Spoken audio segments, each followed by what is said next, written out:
Feliz sábado. É um prazer muito grande, viu? Voltar aqui num sábado tão maravilhoso, né? Um sábado onde temos nós a oportunidade de contemplar um céu azul de brigadeiro, né? Que dia extraordinário! Se você está feliz, diga amém. Amém! E se você não está feliz, me permita eu te dizer uma coisa. Fica tranquilo que tudo passa. Tudo passa. A única coisa que não passa é a certeza de que muito em breve Jesus vai voltar. André Luiz, tá? Marido, pai, 51 anos, feliz da vida, trouxe hoje parte da família, né? Andréia tá ali, a esposa, do ladinho dela a filhotinha de 4 anos, né? E tem o mais velho, o André, que não está conosco, mora em Esteio, que tem 29 anos, né? Então, olha aí, é muito bom voltar aqui para conversar sobre um tema muito bacana que é sobre saúde. Lembrando que eu não vou falar de saúde física, tá? Eu vou trazer algumas coisas mais relacionadas àquilo que eu faço. Eu sou especialista em comportamento humano, né? Então, eu vou trabalhar dentro da minha área, da minha seara, que é mais a parte comportamental, a nossa parte mental, né? Mas quando a gente vem para conversar sobre a palavra de Deus, o peso é diferente, porque tem um peso eterno, né? A gente não vem falar daquilo que é comum, nem daquilo que é do nosso cotidiano, mas a gente vem para falar daquilo que Deus tem preparado para você e para mim. Então, vou te pedir uma coisa. Se por acaso alguma coisa que eu venha a falar nesta manhã, você não concordar, fica tranquilo.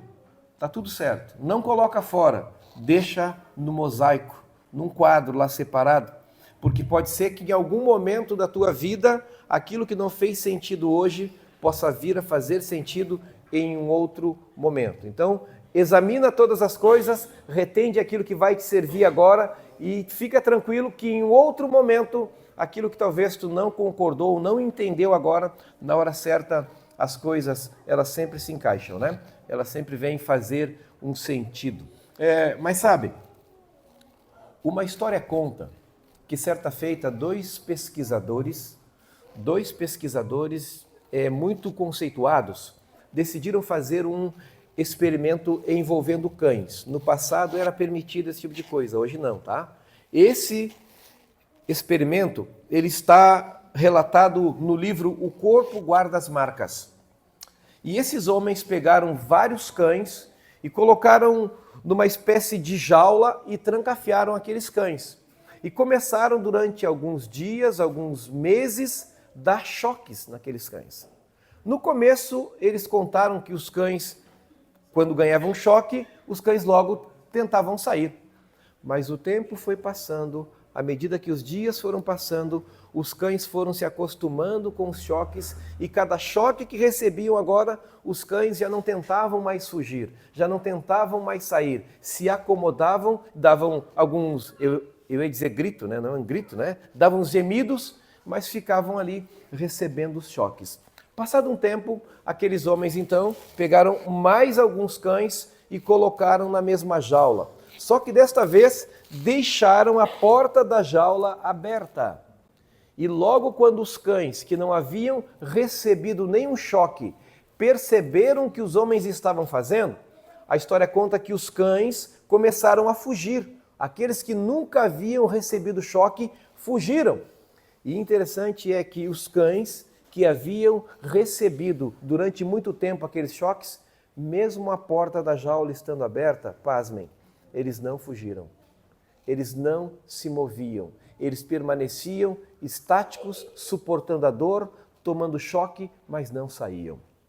Amigos, um animal quando ele é acuado, um animal quando está muito assustado, ele é capaz de voltar para a casa dele, mesmo que esta casa tenha sido uma casa ruim, um lar que não foi bom, um lar onde ele sofria, um lar onde ele apanhava. Mesmo nestas condições, quando ele está muito acuado, ele volta e se submete às mesmas condições, ou às condições anteriores. Por quê?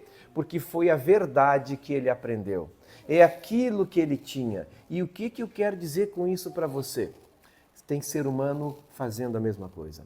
O ser humano, por incrível que pareça, ele também, mesmo sofrendo, mesmo às vezes apanhando, mesmo às vezes se submetendo ou sendo submetido a uma dor, a uma angústia extrema, ele é capaz de voltar para ganhar ou continuar recebendo tudo aquilo que recebia antes, porque ele não tem coragem de encarar um desafio novo, porque se tornou a verdade dele. Quantos de vocês já ouviram alguém dizer assim, não consigo entender o que se passou com a fulana. A fulana viu tudo que acontecia com a mãe e agora está num relacionamento exatamente igual. Por que isso acontece, gente? Porque foi a verdade que a pessoa aprendeu. Está lá no inconsciente dela. O consciente diz uma coisa, o inconsciente diz outra. Conscientemente eu não quero pecar. Conscientemente eu não quero errar. Conscientemente eu não quero sofrer. Conscientemente eu não quero mentir. Conscientemente eu quero me projetar para frente. Conscientemente um aluno quer passar de ano. O problema não é o consciente. O problema da gente está no inconsciente. É naquilo que eu não vejo. É naquilo que é minha verdade que está lá no porão. E que muitas vezes esse porão toma conta de mim. Quantas vezes tu já disse para ti que não faria uma coisa e passou um tempo tu te pegou fazendo a mesma coisa? Já aconteceu contigo ou não? Comigo acontece toda hora. Toda hora. E às vezes, irmã, eu fico bravo e digo assim, pô André, até quando, cara? Pô, de novo, André? Pô, tu conversou com a Andréia sobre isso e tá tu de novo? Porque o meu problema não está na superfície, gente. Conscientemente eu quero cumprir. Eu quero cumprir. Meu problema está no inconsciente. Paulo dizia assim, o bem que quero fazer, eu não faço. Agora, o mal que eu não quero, o que ele dizia? Esse sim eu faço. Porque ele entendia que não é o superficial. Não é. Não é. O nosso corpo, gente, ele é capaz de se acostumar a qualquer estímulo, sabia? O corpo ele é capaz de se acostumar a qualquer estímulo. Tanto que quando tu vai treinar, tu vai para uma academia, no começo tu não gosta, é ou não é? Passa um tempo, o corpo acostuma a receber aqueles estímulos e paulatinamente, mas progressivamente, nós vamos gostando, porque vai mudando, é o estímulo. Sofrimento também, gente. Tem gente viciada em sofrer. Tem gente que está viciado em ter uma vida ruim. Tem gente que está viciado em ter sempre os mesmos pensamentos, a mesma qualidade de pensamento. Mas não podemos nós agora simplesmente olhar para tais pessoas e fazer como muitos fazem. Isso é sem vergonhismo. Isso é sem vergonhismo, não é? É muito mais forte do que você imagina. É muito mais forte do que eu imagino. Então lembra, a história dos cães foi para comprovar isso. Esses homens queriam comprovar como um ser humano é capaz de se submeter a anos e anos e anos. Por que um trauma é um problema para umas pessoas? O que é um trauma? É uma resposta emocional a um evento da tua vida ruim. E que quando tu lembra, você vive aquilo tudo de novo, sim ou não? E isso não é fácil sair da vida da gente. Exige anos, tempo de preparação, de muita procura, de um querer profundo, não é superficial. Mudando um pouquinho o tom da conversa. Mudar um casamento que não está bom, aliás, que não está bom para um casamento bom, é fácil ou é difícil? Difícil. É desafiador. Porque daqui a pouco tu te vê envolvido nas mesmas circunstâncias que tu já tinha passado. Porque não é tão simples, está mais profundo do que tu imagina. Então vai demandar do meu querer, do meu esforço, da minha dedicação, da minha entrega, da minha cumplicidade para com a outra pessoa. Então eu trouxe hoje para a gente compreender, pelo menos parte aqui, porque o tempo conspira, né?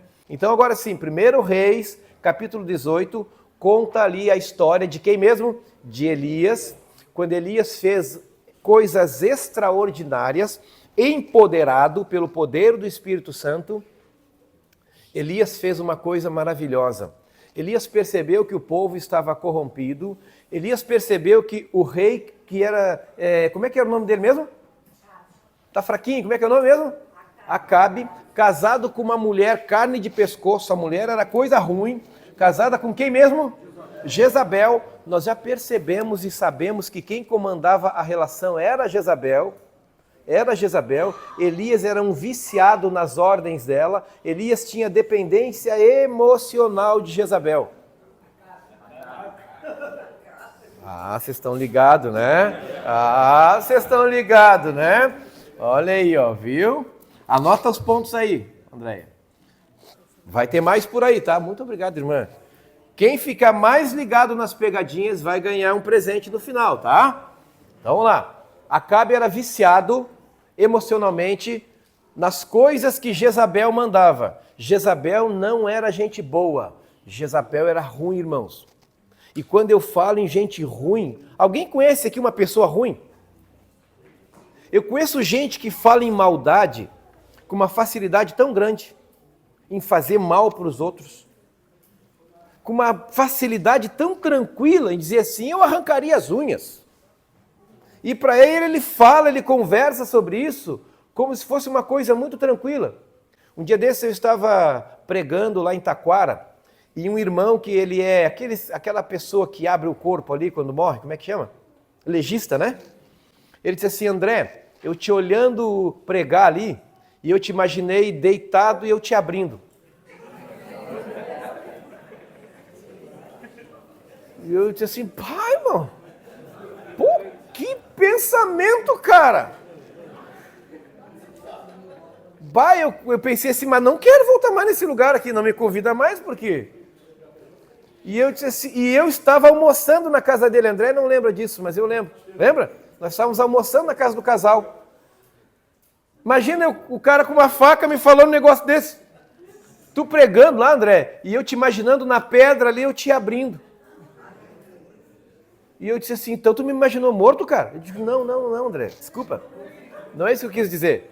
Aí eu pensei, então tá pior, então, porque quer abrir o cara vivo? Né? E ele disse assim, não, André, o que eu quero dizer? Calma, tu ficou nervoso? Claro, nervoso e com medo, né? Vá que esse louco, sei lá, o que tem nessa comida? Ele disse assim, não, André, é que assim, o que eu quis dizer é o seguinte, ó. Para mim, André, as pessoas estão lá na frente conversando, eu fico vendo bem direitinho onde está cada órgão do corpo dela. Bem direitinho, André. Eu mapeio o corpo de uma pessoa bem direitinho. Aqui, se fizer assim, acontece tal coisa. André, para eu matar uma pessoa, eu não levo mais do que 1 minuto. 1 minuto, cara. É papo e deu. E eu comendo a comida do cara. E aí tu irmã, tem que dizer que tá tudo bom, né? Porque para ele é a função dele. É a função dele. Ele disse assim, André, é impressionante. E eu abro as pessoas, André, e às vezes eu estou lanchando. Largo meu lanche ali um pouquinho, vou ali, faço um trabalhinho. Vou pegar a fala do irmão. Eu não sonho nada. Eu chego em casa, durmo e acabou. Porque a gente acostuma. Muito obrigado, irmão. A gente acostuma com tudo nessa vida, gente. Tem gente acostumada no sofrimento, assim como tem gente acostumada na alegria. É ou não é? A gente acostuma. E se a gente não aceita que está se enterrando, não consegue sair. Não consegue sair. Elias, quando percebeu que o povo estava se corrompendo, Deus mandou, por intermédio dele, uma mensagem para o rei Acabe. Elias teve medo de dar mensagem? Não. Elias foi firme. Elias falou para o povo, olha, vocês têm que escolher, para com essa bobagem de andar entre dois senhores, se Baal é Deus, segue, se Deus é Deus, segue. Agora ficar nessa encruzilhada, eu vejo um monte de gente que não consegue decidir as coisas, porque não consegue tomar partido, sim ou não? Prefere ficar em cima do muro. Irmãos, em cima do muro, em uma decisão, já é ter escolhido. A Bíblia não diz, quem não é comigo é contra mim. Quem não ajunta, espalha. Tem que decidir. Tem que decidir, irmãos. O cérebro, quando a gente não decide as coisas, ele fica em um estado terrível. Porque tu não decide. Ele não sabe o que tu quer afinal. Por que tem pessoas que não conseguem conquistar as coisas da vida? Porque não tem clareza. Tudo aquilo que não tem clareza para ti, o cérebro não te ajuda. Porque ele não sabe o que você quer. Quantos já ouviram aqui pessoas dizendo assim, ó, eu sonhei com a minha casa, um carro, fui lá e botei uma imagem, comecei a enxergar e aconteceu. Já aconteceu isso com alguém ou não? A maioria não faz porque não acredita, acha que é besteira, não. Tu tá mandando recado pro cérebro, ó. Imagens. Pensamento vem em forma de imagens. As imagens se formam. É assim que as coisas acontecem, irmãos. É criativo o nosso cérebro. Elias percebeu e falou para o povo, olha só, vamos fazer um combinado. Nós vamos ver quem é Deus de fato.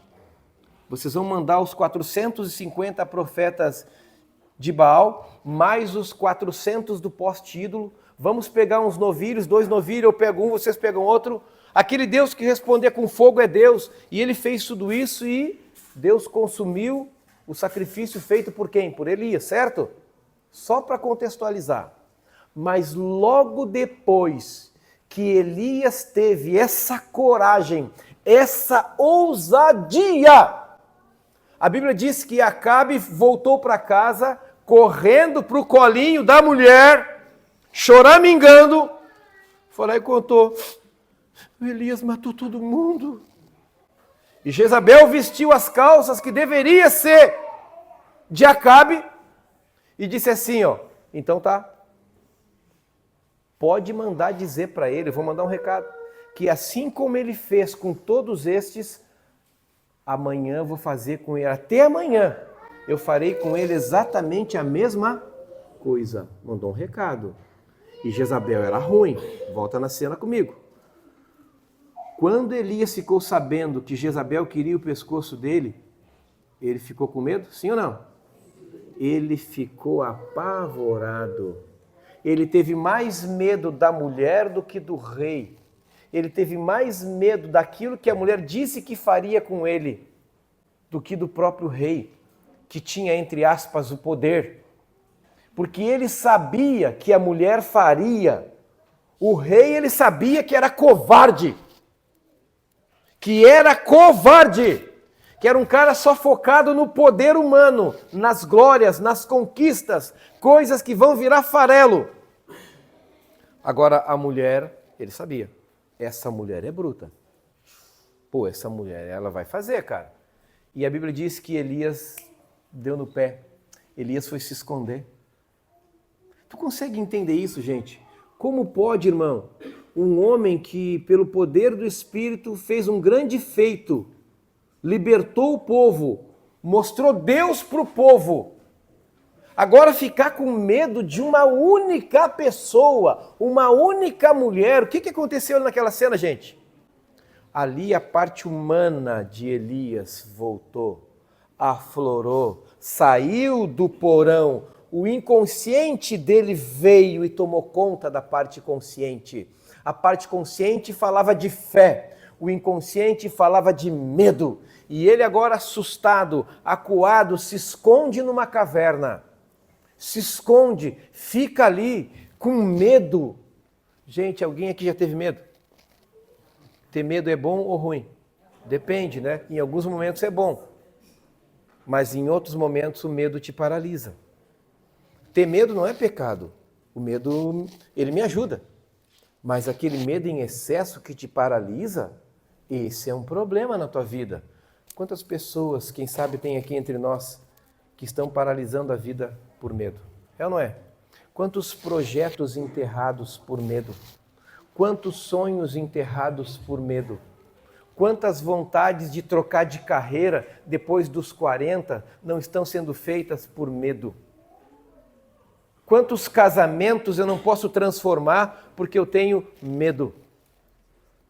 Porque eu tenho medo. O medo está tomando conta de muita gente. De muita gente. Eu tenho medo, irmãos. E um dos medos que eu tenho, às vezes eu olho para André, só 4 aninhos. Eu tenho 51. Eu digo só 51, né? Porque eu me sinto um menino. Mas eu sei que a morte está mais perto. Eu tenho consciência disso. E um dos medos que eu tenho é eu ir no momento em que não dá ainda. E se eu ficar focado nesse medo, isso me paralisa, me angustia, que daqui a pouco eu não quero nem sair de casa, é ou não é? Com medo de que aconteça alguma coisa, olhar para a família e deixar sem assistência. Imagina, dá medo? Mas eu não posso deixar esse medo me paralisar.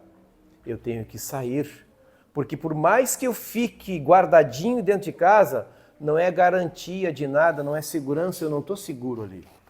Eu tenho que enfrentar o medo. Mas agora aqui, Elias ficou com medo. A parte humana de Elias falou alto. E Deus deu um jeito de ir atrás. Deus foi atrás dele. É como se Deus encontrasse ele na caverna e tivesse dito mais ou menos assim, né, num sotaque gaúcho. Tia, o que tu faz aí nessa caverna, tia? Tia, tu tá com medo de quê, tia? E Elias arremanga as bombachas, começa a resmungar com Deus, dizer assim, Senhor, mas todos se foram. Mataram todos. Só fiquei eu. Olha o medo de morrer, gente. Só fiquei eu. E a mulher já mandou um recadinho, que vai me passar navalha no pescoço. Que eu também não vou escapar. Deus ouviu. Deus sempre te ouve. Mas depois Deus falou para ele, não, sai daí. Sai daí. O que isso quer dizer, gente? Cuidado, irmãos. Se existe uma vida que Deus não administra, é a vida de coitado, sabia? Toda pessoa que tem pena de si mesmo, cuidado. Deus não está conseguindo administrar a tua vida. Porque tu está com pena de ti mesmo. Tu está achando que é só tu que sofre. Tu está achando que é só tu que pena. Que é só tu que tem esses problemas, essas dificuldades, esses perrengues que a gente passa. Tem gente sofrendo muito mais. Deus não administra a vida de coitado, irmãos. Deus só pôde voltar a administrar a vida de Elias quando Elias entendeu que Deus tinha um recado, saiu da caverna, calçou as botas e foi. Irmãos, eu trabalho com pessoas todos os dias. Esses dias um senhor, pai de uma irmã, me ligou desesperado, dizendo assim, André, me mandaram embora da minha casa. Minha família me mandou embora de casa. Cuidado, irmãos, quando tu ouve história, sempre ouve 2 lados. Nunca fica só com um lado. A gente sempre conta aquilo que favorece a gente, é normal. O ser humano é assim. Eu me defendo. Cuidado, nunca fica na primeira versão. Vai mais além. Ficava mais. E eu disse assim, mas o que aconteceu? Eu estava em casa, a polícia foi lá, me mandou sair de casa, dizendo que eu tinha 5 minutos para pegar umas coisas, não posso ver mais a minha esposa, meus filhos e tudo mais. André, quero voltar para casa. E eu perguntei, o que você fez? Eu não fiz nada. Ai. Será? Depois eu fui entender que a mulher sofria já há muitos anos nas mãos dele, porque ele era ruim para ela. Ela vinha sofrendo emocionalmente, sendo maltratada, sendo pisoteada, sendo esquecida, não sendo valorizada, não sendo amada. Pode ser que às vezes um homem e uma mulher traga todo o conforto para dentro de casa e ainda assim faça a pessoa sofrer. Pode ou não pode, gente? Pode, porque mesmo que eu ame, eu posso fazer a Andréia sofrer. Uma pessoa mesmo amando pode fazer o outro sofrer. Existem várias maneiras. E essa mulher vinha sofrendo, até que os filhos intervieram. Mãe, sai daí. Os filhos arrancaram. Os cachorros, sabe da história? Aqueles que tomaram choque. Só conseguiram se desvencilhar quando os médicos arrancaram eles de lá, tiraram eles de lá para fora da jaula. Aí eles entenderam que eles podiam ter uma vida diferente. tem gente que vai ter que ser arrancada da situação. Porque sozinho não tem força de sair. Sozinho não tem força de sair. E pasmem, no íntimo do ser ele nem quer sair. Porque essa é a verdade que ele conhece. É a verdade que ele vive. Esse homem diz assim, eu não fiz nada. Quando depois eu compreendi, né? Que tanto ele fez para a mulher, que a mulher, empoderada pelos filhos, disse, não basta. E aí ele começou a me ligar todos os dias. Tinha dias que ele me ligava e queria conversar comigo por telefone 1 hora. Pô, 1 hora do meu tempo. É bastante, gente. 1 hora é tempo, valoriza o teu tempo, é ou não é? Tem pessoa que não valoriza o tempo que ele tem. Cuidado! Cuidado! E ficava ali, né? Até que um dia eu disse assim, irmão, eu trabalho com mentorias, eu tenho uma mentoria para ti. Vamos passar o portal. Ele disse assim, não, se a minha mulher voltar, eu faço. Eu disse, então tu não quer mudança. Tu está condicionando a tua mudança à volta dela. E pode ser que ela volte e tu continue exatamente a mesma coisa. Passou o susto, tu vai voltar. Não, se ela voltar, eu vou para Deus, eu vou para Jesus. Eu disse, tu não vai, amigo, então vai antes. Deixa ela. Se ela voltar, ok. Se não voltar, tá tudo bem. Mas faz por ti. Pergunta para mim se ele fez. Continua exatamente na mesma vida, irmãos. Será que eu falo nesta manhã para alguém que vem vivendo uma vida nada boa, comendo pão que o diabo amassa e sem coragem de mudar? Sem coragem de mudança? Irmãos, eu fiz esses dias uma aula gratuita sobre relacionamento no Zoom. Convidei muita gente, empresários, e mandei nos convites da igreja. Sabe quantos apareceram da igreja? Só um. Um único irmão. Um único irmão interessado pela aula de relacionamento. Estava lá. E sabe por quê, irmãos? É porque a gente tem medo da exposição. A gente tem medo de ser exposto. A gente acha que se participar de algo para relacionamento, é eu dizer para os outros que meu relacionamento está ruim.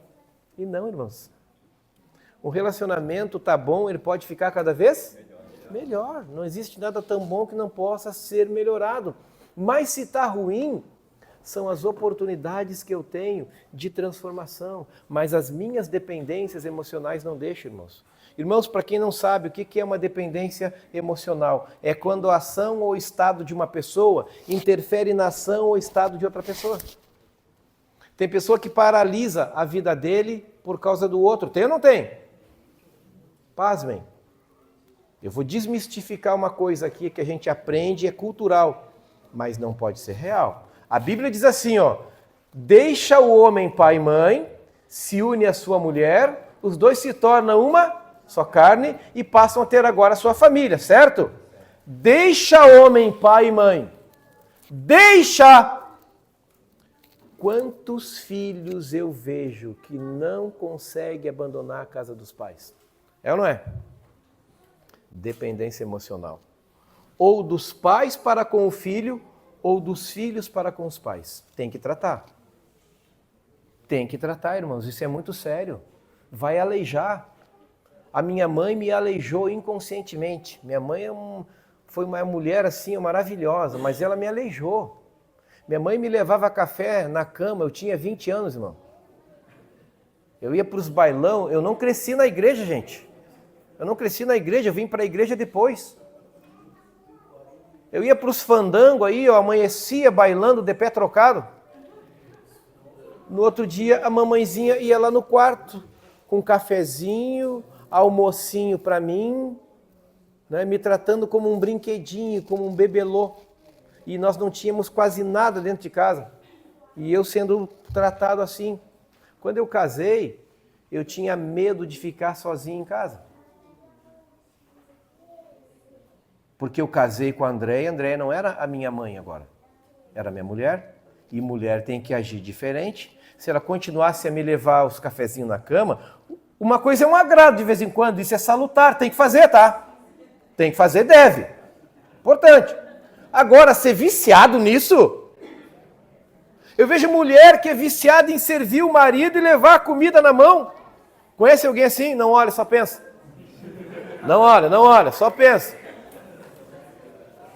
Não, e o que mais dói é que às vezes o beleza come, ó. Comeu a primeira vez aqui, ó. Estica o braço. A mulher tem que soltar o prato dela e vir para servir o dele de novo. Vai rachar uma lenha, vai servir. Então aí, não é culpa mais dele. É culpa da mulher que não se posiciona. Espera um pouquinho, amigo. Não sou tua mãe. Sou tua mulher, cara. Sou tua esposa. Isso era tua mãe que fazia lá. Aí é tu e ela. Eu não vou fazer. Isso não é maldade, gente. Isso é libertação. Quantas mulheres não estudam porque dizem que os maridos não querem? É ou não é? Pô, quantos filhos paralisam a vida porque os pais estão com um problema em casa? É ou não é, gente? Não é problema do filho. É problema dos pais. É problema dos pais. Eu tinha um vício, às vezes eu queria contar para o meu filho coisas, né? Achando que meu filho ia ser meu salvador. Meu filho é diferente de mim e eu louvo a Deus. Como eu aprendo com o André. O André me dá umas aulas assim que eu fico maravilhado, né? Um dia aconteceu um perrengue financeiro. Alguém tem esses perrengues assim, às vezes ou não? É só eu? Pô, apareceu um ou dois aí. Estão bem, irmãos? Estão bem? Irmãos, eu tinha uma conta para pagar. E sabe aquela conta que chega na tua vida que tu tem que rapar até o porquinho da filha? Sim, tu tem que revirar debaixo do colchão, vai nos bolsos de casaco e tu completa e foi uma conta assim. Era uma conta alta para aquele dia e, gente, era exatamente o dinheiro que eu tinha. Ia ficar, como diz, sem nada, a ver navios, batendo palma. Paguei o boleto. Porque quando a gente é ameaçado com os boletos, a gente paga, né? Às vezes o cara deixa ficar no último, né?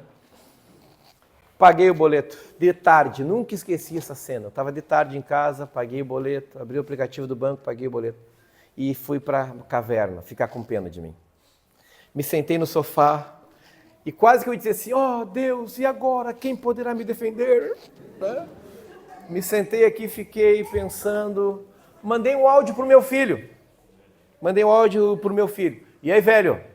E o filho disse assim, fala, pai, tu a essa hora da tarde, o que tu quer?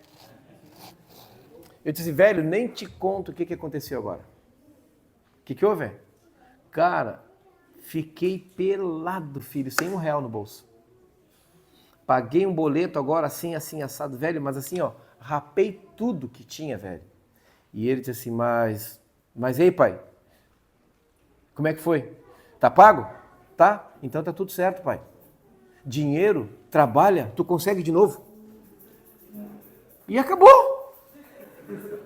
E acabou, velho. Simples assim. E eu pensei, mas que guri, cara. Pô, nem para me dar uma palavra de conforto, né? Dizer assim, velho, quando tu precisa. Não. Pai, trabalha que vem de novo. E eu fiquei brabo no momento, pensei assim, pá, paguei a faculdade do cara, velho. Nós pagamos, André e eu, né? Foi o nosso trato para com ele. E agora o cara me dizer isso? Aí fui chorar mais um pouquinho. Contei para André. Fui falar pro filho e tal coisa. André disse assim, e quem mandou tu falar para ele? Por que tu tinha que dizer para ele? O que tu esperava dele, amor? E eu disse assim, não esperava nada, esperava sim. Tu esperava que ele ficasse com pena de ti. Que te dissesse, tu quer alguma coisa, velho? E tal. Não é problema dele, é problema teu. Gente, a melhor coisa que me aconteceu, o posicionamento do meu filho. Porque se ele começa toda hora a se envolver nos meus perrengues, eu crio uma dependência emocional dele, ou minha para com ele. Ele vai paralisar a vida dele, um dia pode dar um grande salto e não vai querer ir, porque vai ficar com pena do pai. Talvez eu fale para alguém que está precisando ter alguma conversa difícil com alguém para libertar a pessoa. Eu tenho um irmão, e com isso eu vou encerrando, porque senão eu vou ficar até meio-dia, né? esse irmão era viciado em mim. Viciado em me pedir. Conhece alguém assim? Só teve 2 pessoas que eram se viciar em me pedir. Esse irmão e uma vez um colportor com quem eu colportei. O colportor me esperava na porta da casa. Quando eu chegava e dizia assim, ô irmão, ele falava bem assim, ô irmão. Quando ele dizia, ô irmão, eu já sabia o que era. E esse meu irmão, eu amo ele de paixão. Eu ia na casa dele todo domingo, almoçava com ele e caía na asneira de fazer uma pergunta que a gente não deve fazer. Como é que tu tá, irmão? Eu perguntava, e aí, mano, como é que estão as coisas? Às vezes eu já sabia que não estava boa, mas eu caía na asneira de perguntar. Quando eu dizia isso, ele dava um jeito de me tirar de cena, ele cortava a cena daquele filme, deixava a Andréia no outro canto lá, com a esposa dele, me abraçava e me levava para um cantinho, para conversar. E aí dizia assim, ô mano, não tem uns pirinha para emprestar, mano? E tal, né? Não tem uns troquinhos aí? Uns troquinhos. E aí eu ficava penalizado, dizia assim, pode meu irmão, cara. Gente, eu sou o mais novo de todos, eu tenho 51 e eu tenho 13 irmãos, tinha 13, tá? E eu botava a mão no bolso, ajudava ele, e ele dizia assim, mano, assim que der eu te pago. Só que eu sabia. Eu entrava no carro, o André dizia assim, ó, tu já emprestou dinheiro pro teu irmão? Não, tu não emprestou, né? Tu deu, porque tu sabe que não te paga mais, né? E eu ficava bravo, gente. Eu dizia assim, mas amor, mas é meu irmão, cara, meu sangue. Como é que eu vou negar pro meu irmão? Não, amor, não quero que tu negue, eu quero que tu ajude. Só que tu não entendeu, teu irmão te suga. E eu não concordava com o André, ficava bravo. Meu irmão, vou dar minha vida por ele. Até que um dia eu cheguei na casa do meu irmão, num domingo, chegou uma gurizada para comprar picolé que a minha cunhada fazia para vender. Só que nesse dia ela não estava em casa, uma gurizada chegou batendo palmas para comprar picolé. Meu irmão se levantou e disse assim, gurizada, não tem picolé. A fulana não está em casa, não tem picolé. E eu disse assim, mano, e por que tu não faz, mano? Tão fácil, né? Olha o que ele disse para mim. Eu não, mano. Eu não me envolvo com isso é coisa da mulher. Não vou fazer. Aí eu, bandido.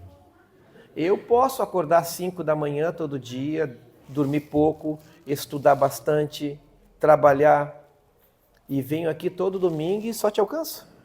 Aí é bom, né? Até jiló é doce assim, né? Aí é bom, né? Pensei, André tem razão. Irmãos, daquele dia em diante tirei meu time de campo. Quando ele ligava, ele percebeu que eu já me posicionei diferente. Ele evitava pedir. E aí a última vez que ele pediu, eu disse assim, irmão, te empresto. Quando tu vai pagar? Te pago dia tal, beleza. Dia tal, tu me paga. Era pouquinho, irmão, mas eu exigi o pagamento. Não era mais por ele, para libertar mim. Porque tem gente que quer dizer não, não consegue dizer não e fica enredando. Se eu tivesse, eu te emprestava, irmã. Não, às vezes você tem, mas você não quer emprestar. E você vai ter que dizer, olha, irmão, não vou te emprestar dessa vez, cara. Tu vai ter que aprender a te virar.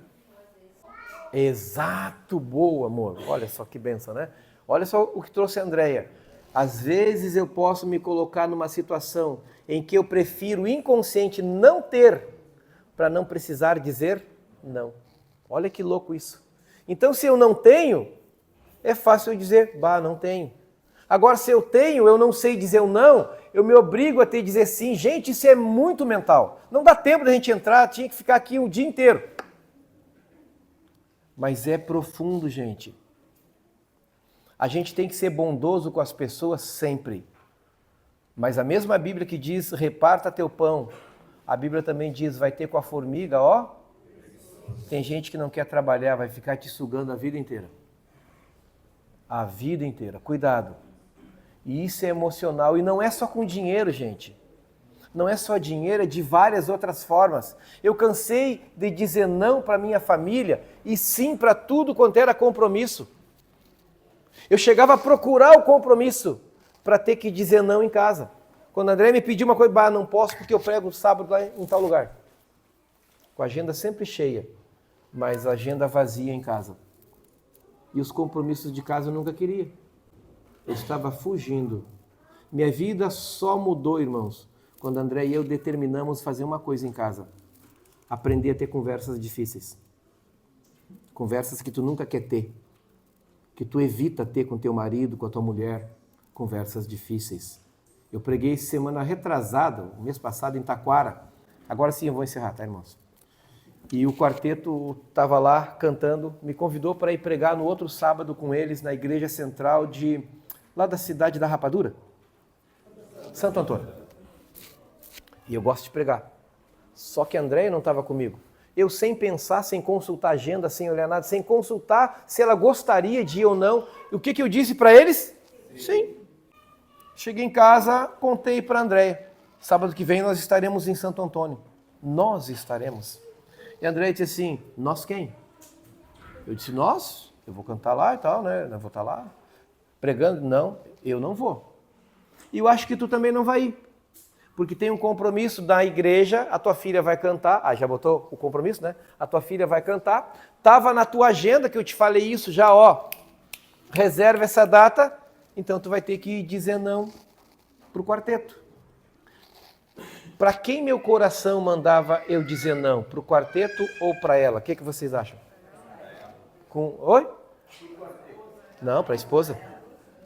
Meu coração mandava eu dizer não para a Andréia. Sabota a Andréia. Tua filha vai te ver, tu vai ver ela muitas vezes. Mas vai lá, cara. Como é que tu vai dizer não, pessoal? Ó, agradar os outros primeiro. Olha que louco isso, né? E era quarta-feira, nós estávamos tomando café da manhã juntos e ela perguntou assim para mim, tu já avisou que tu não vai ir, amor?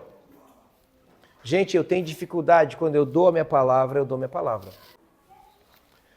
E eu disse para a Andréia assim, tomando café, eu disse, não falei, gente, estou sendo sincero com você, estou sendo ser humano, tá? Eu disse para ela assim, ó, não falei ainda e também nem vou falar, porque eu já disse que vou, e se disse que vou, eu vou. E eu disse para a Andréia assim, ó, depois, amor, nós teremos que ter uma conversa difícil sobre isso. E a Andréia olhou para mim e disse assim, ó, então te prepara, vai ser uma conversa muito difícil mesmo. E continuamos tomando nosso cafezinho da manhã, naquele momento, como se nada tivesse acontecido. Eu olhei para ela, dei um sorriso e falei, amor, tu viu o que houve agora aqui? Olha que bonito, amor. Nós decidimos ter a conversa depois, mas não permitimos que isso que vai ser conversado atrapalhasse o momento de agora. Agora a gente está tomando café. A conversa difícil vai ser depois. Chegou na sexta-feira, o quarteto me ligou. Tudo certo, André? E eu, tudo certo. Aí eu contei que a minha filhinha iria cantar. Um dos caras do quarteto falou assim, não, aborta a missão com a gente. Vai ver tua filhinha cantar. A gente te convida outras vezes. Não precisei ter a conversa difícil com o André. Mas eu já tinha determinado o que teria. Então é isso, gente. O que muda a vida da gente não são as escolhas. É a sustentação da escolha que tu fez. E essa é a minha luta, essa é a tua luta, sustentar as tuas escolhas, as tuas decisões, sustenta. E é aí que Deus faz o milagre. É na sustentação, não é só na decisão. Vai, começa, para. É na sustentação. Quer que Deus mude a tua vida?